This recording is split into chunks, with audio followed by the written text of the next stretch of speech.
I call this Service 365. So what we're doing year round, risk assessment. And a lot of this is still me trying to instigate it with the board, but ultimately you all have to have the time to invite me on site and provide the materials that go with it. But strong communication with the insurance committee or the manager, however it's handled, provide options and apply endorsements, proactively manage and resolve claims, which I'll get to in a second. My newsletter, wind forecasting, law changes, price modeling and appetite, and budget assistance. So I sent out a very detailed budget back in August when everyone does their budgets. That was for every single association we work with. And it was conservative because we've been able to do a lot better than that in our negotiation process. But I know that knowing what your insurance renewal is going to be is like picking a stock price 6 months in advance. You're not going to be able to do it. But that doesn't mean that we can't understand where things are headed, so that as you're preparing what could be your largest line item, as you're preparing your budget, to get some assistance on that end, and also be in communication as we see things change. Some value. I just mentioned some of this. These are things, you expect your agent to bring you a renewal every year. What else do they do for you? Having trust and value in your agent. If that's an issue, you need to be talking to other agents. If they're not bringing trust and value to you, go interview some other agents, see if there's somebody else out there that can provide that. Really, how we start a relationship, and it doesn't always look like this. Go and jump to the next one. This is an association, and I know I like to make things like colorful and bold, but this was an association that had 5 huge issues. And instead of just saying, hey, let's talk about these and let's go through some boring forms, this is a visualization. They had a huge issue with their umbrella.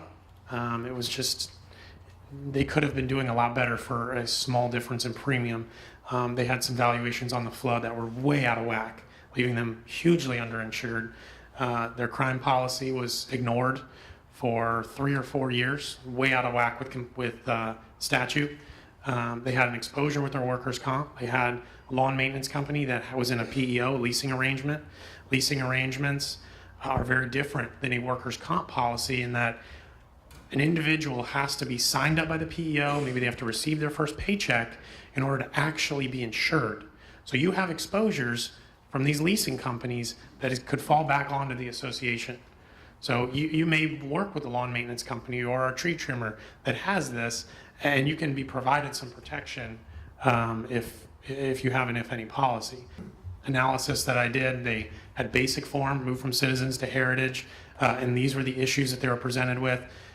With citizens, they still had citizens terms, no ordinance in law, 100% co-insurance, build a reliable program. I'm going to keep saying that, a reliable program. So if our documents are not written in a way that the policy, when there is a loss, isn't going to respond in the way that we think it is, we need to make adjustments to maybe rewriting our docs or how they're written so that when there is a claim, it's actually paid out and covers the things that we expected it to cover. Paying an agent to provide you a renewal, they receive a commission. They're not paid by you, they're paid by the carrier.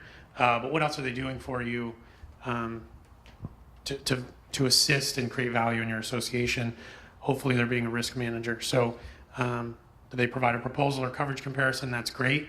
But these are items developed by the agent. They're not legally binding in a contract. And you can see in their proposal, it'll say that. This is not coverage. This is just a summary, okay? Then you have the actual insurance policy, legally binding risk transfer contract, policy language. So, and it's gonna be full of exclusions, right? So understanding that and receiving that information.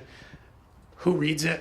Very few people read it, which you pay somebody, right? 10, 15%, whatever that is. They're the ones that are supposed to be reading it and checking it and making sure it's right. Prevent claims from happening, prevent uncovered claims specifically, and what should we do in the event of a claim, which, I'll give you the spoiler alert, it's get your agent involved immediately because there are certain things that we need to mitigate. There are certain, in some instances, we don't want to make a claim because we know it's going to affect us down the future. But having a mindset of long-term sustainability, not short-term relief or money or minimizing costs necessarily, and then loss control, implementing strategies, mitigate daily risk and lighting and things like that. That's all part of that. Diligent maintenance and upkeep. So let's keep jumping.